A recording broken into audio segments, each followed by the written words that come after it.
ജീവിതത്തിൽ ജീവൻ ഉടലെടുത്തതും ഗ്രഹങ്ങൾ, ഉപഗ്രഹങ്ങൾ, നക്ഷത്രങ്ങൾ ഇവയുടെ ശക്തി കൊണ്ട് ഈ ഭൂമിയിൽ രാത്രി, പകൽ, കാറ്റ്, മഴ, ഇടി, മിന്നൽ, വേലിയേറ്റം, വേലിയിറക്കം ഇവയൊക്കെ സംഭവിക്കുന്നു. ഗ്രഹങ്ങൾ, ഉപഗ്രഹങ്ങൾ, പിന്നെ നക്ഷത്രങ്ങളെയും കൊണ്ട് ജീവജാലങ്ങളുടെ ജനനവും മരണവും തീരുമാനിക്കുന്ന ശക്തികൾ. ജീവന്റെ ഊർജമായ അറിവ്, ഉയർച്ച, താഴ്ച, വ്യാപാരം, വിജയം, തോൽവി എന്നത് ജീവജാലങ്ങളിൽ നേരത്തെ തന്നെ തീരുമാനിക്കപ്പെട്ടിട്ടുണ്ട്. ആത്മാവിന് മരണമില്ല എന്ന രഹസ്യം പോലും ജീവന്റെ ജനനത്തിലും മരണത്തിലും ഉള്ള നിഗൂഢതയാണ്. ജീവന്റെ പ്രവർത്തനങ്ങളായ ദാനം, ധർമ്മം, നന്മകൾ ആ ആത്മാവിന്റെ ജീവിതത്തിൽ ഉയർച്ചയും മാറ്റങ്ങളും സന്തോഷത്തെ തരുന്ന പോലെ ആ ജീവജാലങ്ങൾ ചെയ്യുന്ന പ്രവൃത്തിയിലുള്ള തിന്മകൾ, ക്രൂരതകൾ, ദ്രോഹങ്ങൾ എന്നിവ കാരണം അതേ ആത്മാവിന് ദുഃഖവും വേദനയും ഉണ്ടാകും. മരിച്ച ആത്മാവ് മരണത്തിന് ശേഷവും പ്രപഞ്ചത്തിൽ പ്രേതാത്മാവായി ജീവിച്ചുകൊണ്ടേയിരിക്കും. മനുഷ്യശക്തികൾ പ്രേതാത്മാവിന് ചെയ്യേണ്ട കർമ്മങ്ങൾ ചെയ്യാതിരുന്നാൽ ആ സമയത്ത് ആ പ്രേതാത്മാക്കൾ അവന്റെ സ്വഭാവത്തെ അടിസ്ഥാനമാക്കി കുടുംബത്തിൽ കുഴപ്പങ്ങളും ദോഷങ്ങളും ദുരിതത്തെയും ദുഃഖത്തെയും കൊണ്ടുവരും. ഈ പ്രേതാത്മാവിനെ കൊണ്ട് മന്ത്രശക്തികൾ പല പല മായകളും അനുഭവപ്പെടാൻ കാരണമാകുന്നു. ഈ പ്രേതാത്മാക്കൾ മനുഷ്യനായി പിറവിയെടുത്ത ആത്മാവിനെ പോലും നശിപ്പിക്കാൻ കഴിവുള്ളവയാണ്. അതാണ് മനുഷ്യന്റെ വിധി.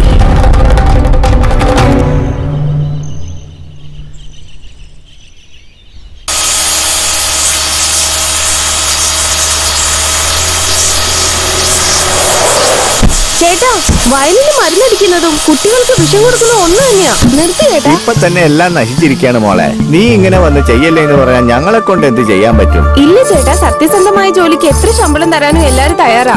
പ്രധാനമായും പഠിച്ചവരും പണക്കാരും ഗ്രാമത്തിലേക്ക് മാറിക്കൊണ്ടിരിക്കുക. ഇപ്പൊ മാർക്കറ്റിൽ ഓർഗാനിക് സാധനങ്ങൾക്കാണ് വില അധികം. അമേരിക്കക്കാര് പറഞ്ഞതിന് ശേഷം കഞ്ഞിവെള്ളത്തിന് പോലും ഭയങ്കര ഡിമാൻഡാണ് ഇവിടെ. അത് മാത്രമല്ല, കടലമിഠായി, ശർക്കര, എള്ള്, നെല്ല്, പനംകരിക്ക്, മൺപാത്രം ഇതെല്ലാം വാങ്ങാൻ വേണ്ടി അമേരിക്കക്കാര് വരി നിൽക്കുക അവിടെ. ചേട്ടൻ വേണമെങ്കിൽ നോക്കിക്കോ, ഒരു ദിവസം എല്ലാവരും നമ്മുടെ മണ്ണിന്റെ മഹത്വം മനസ്സിലാക്കി ഗ്രാമത്തിൽ വന്ന് താമസിക്കും. മദ്രാസിൽ പോയി പഠിച്ചിട്ടും ഈ മണ്ണിനോട് മോൾക്കുള്ള സ്നേഹം പോലെ എല്ലാവർക്കും ഉണ്ടായിരുന്നെങ്കിൽ നന്നായനെ. ഭവാനി, ആ മുതലാളി വിളിക്കുന്നു.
ശിവായ.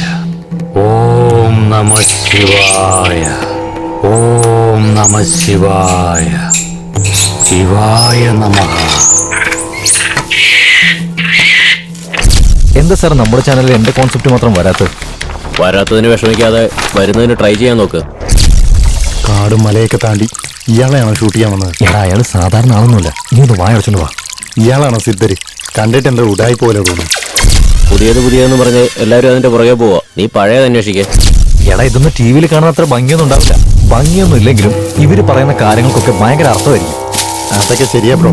പക്ഷെ പെണ്ണിന്റെ പുറകെ പോണ പോലെ ഇയാളുടെ പുറകെ പോയിട്ട് എന്താ കാര്യം? അയാൾക്ക് വേണമെങ്കിൽ ഒരു അര മേടിച്ചു കൊടുത്തിട്ട് ഇന്റർവ്യൂ തുടങ്ങിയാലോ? ഏയ് എടാ, അയാൾ ശപിച്ചാലും നടക്കും. നീ മിണ്ടാതെ ഇങ്ങോട്ട് വന്നേ. ഇയാൾക്കാണോ ഇത്ര ബിൽഡപ്പ് വരുന്നത്?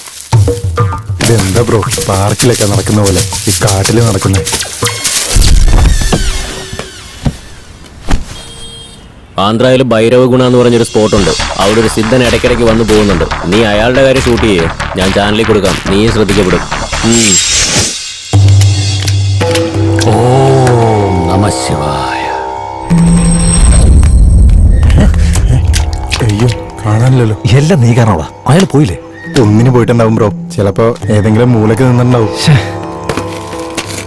അമ്മേ, എടാ, എന്താ ഇത്? ഇങ്ങോട്ട് വാടാ. ഒന്ന് പോടാ. ഈ സിദ്ധനെന്താ ഒളിച്ചു കളിക്കാണോ? വീട്ടിലെത്തുമ്പോഴത്തേക്കും എന്റെ നടു ഓടിയും.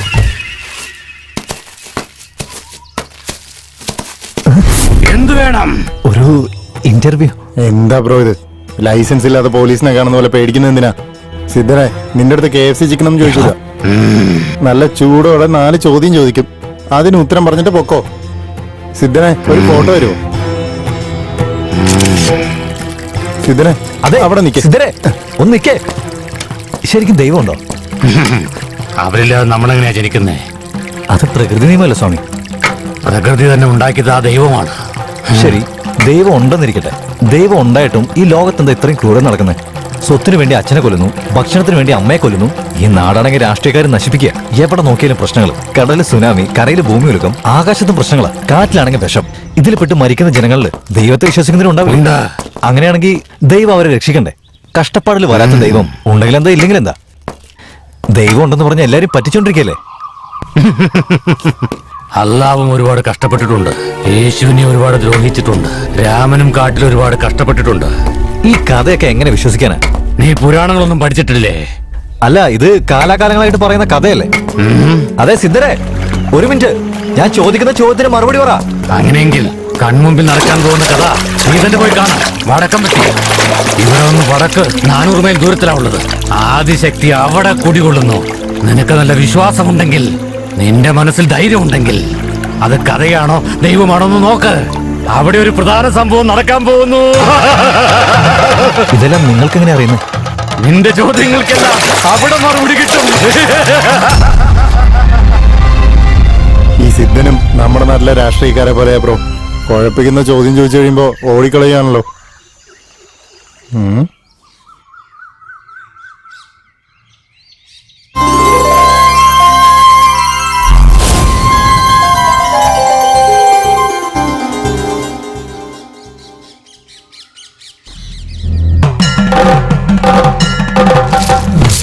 അമ്മേ ദേവി പരാശക്തി, മഹാമായേ, മഹാകാളി, അതിപരാശക്തി, തനിച്ചിങ്ങോട്ട് വന്നവളെ, ധരണിയാൽ പിറന്നവളെ, ചോദിക്കുന്ന വരം കൊടുക്കുന്നവളെ, അമ്മയെ പോലെ കാക്കുന്നവളെ, തങ്കമകളെ, മഹാകാളി, അമ്മേ ദേവി പരാശക്തി.